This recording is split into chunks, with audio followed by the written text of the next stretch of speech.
Howdy there, folks. Did you all see the Switch presentation a while back? See that we're really getting a Fire Emblem Warriors game? I know most of you are probably pretty pumped. I'm holding my breath somewhat on this, but for now, let's indulge in some good old-fashioned speculation, as I count down my personal top 10 characters that are not Lords or Avatars I'd like to see in Emblem Warriors. Why no Lords and or Avatars? Because they're probably half of the list of most others, and I want to get some more interesting picks. That being said, the criteria for these is not so much whether I like a character, that counts, but what matters most is that they would be a unique influence, could have good interactions with other characters, would be cool to see in big scale 3D action, and for some, just the non-obviousness. With all that out of the way, here we go. You may know if you follow my Twitter that, despite all of my misgivings towards Fates, I really like OBORO, both as a character and as a unit. So call this bias if you must. Emblem Warriors should have a Lancer-type character, and out of all the options, I think she'd bring the most, with the Spear Fighter's elegant animations and her quirky emotes. I know some will probably say that Nephany would be a better choice for this role, but honestly, I think she's kinda boring. And an overrated unit in both games. Sorry.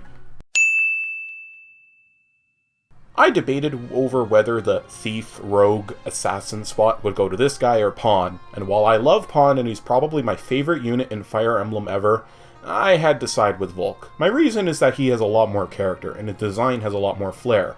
I want to see characters outside of Tellius react to his demands of large sums of gold for menial tasks. I also want to see the fireman assassinate more poor souls. This is another character-based entry. For those not in the know, Inez is basically Soren Light. Or maybe Soren is Inez and Max. Either way, he's a somewhat aloof tactician type, but not a borderline sociopath like Soren, and that's why I picked Inez over him. He's also, at least in my opinion, a great bow user at a time when it really fucking sucked to be a bow user. But then again, being a pre-promote with workable growths will do that to you. Kinda wonder how a bow-only unit will work in a Warriors-type game, and out of all the options, Inez is the one I want bringing them in.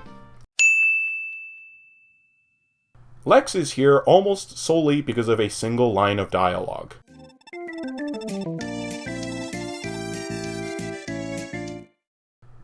Oh yeah, tell me you don't want to see him ride up saying that, and then find out he's also a great unit and the first character to really make Axis work. Worth it. Okay, finally a villain, and this one happens to be my favorite villain in all of Fire Emblem. Manfroy is basically Emperor Palpatine. He's got all of the same motives, same tactics, same accomplishments, and same basic look. He's also the only Fire Emblem villain to really have all of his goals accomplished while he was still alive, which rules out future Grima and posthumous Ashnard. Because of this, I'd love the opportunity for Manfroy to show people how Fire Emblem villains got shit done. And if Intelligence Systems won't give us a localized Yu-Gi-Oh series, then this is the second best bet. Or we could just get him going around cackling like the actual Palpatine. That'd be a good bet too. Look, I don't really like the Elebe games that much. I don't think either gets very much above average, and I strongly prefer Sacred Stones to both in terms of the Game Boy Advance era. But I had to pick at least one character from there, so why not a funny option? Hyrule Warriors had the Bug Princess Agatha playable, so this isn't too far off. Have Merlinus ride around throwing weapons at enemies, or make him an objective to be defended. Either way, he should be in the game. Enough said. NAILAH may just be a stand-in for awesome Laguz characters in general, but she's also my favorite one, so she gets to be on the list. Her design is beautiful, and while she doesn't get as many opportunities for character development as, say, Skrimir or Tabarn, the few moments she gets, such as her impossible-to-get conversation in 3F, paint a quirky yet badass picture. I mean, she just has the ability to petrify people, and it's literally never brought up in the story. Lazy writing, or just a throw-it-in catch-all badass ability? You be the judge. Oh, come on, don't act surprised. You knew he was going to be here. And really, any Force City unit deserves to be on here, just so we can see what it would do in a large 3D environment against dozens of minions. Dominating! Why? Well, aside from his badass line from 3/12 being deserving of a spot, I'd be really interested to see if and how the Fire Emblem Dragon archetype could be transplanted into a Warriors game. And if that's the goal, who better to pick than the OG Dragon? We'll admit that I almost went with Gunter here just in case we could get more DC Douglas deliciousness, but the less I have to think about fates, the better. He was a stupid villain, and why was he never brought back in Birthright?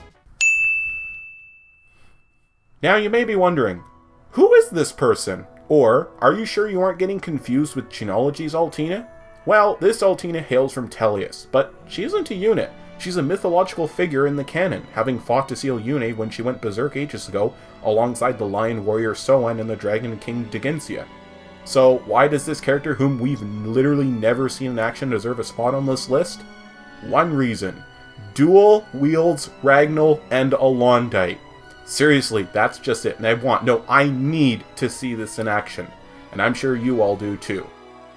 Well, that's it for this short display of fan wank. I'm Model Omega, thank you so much for watching, and have a wonderful day.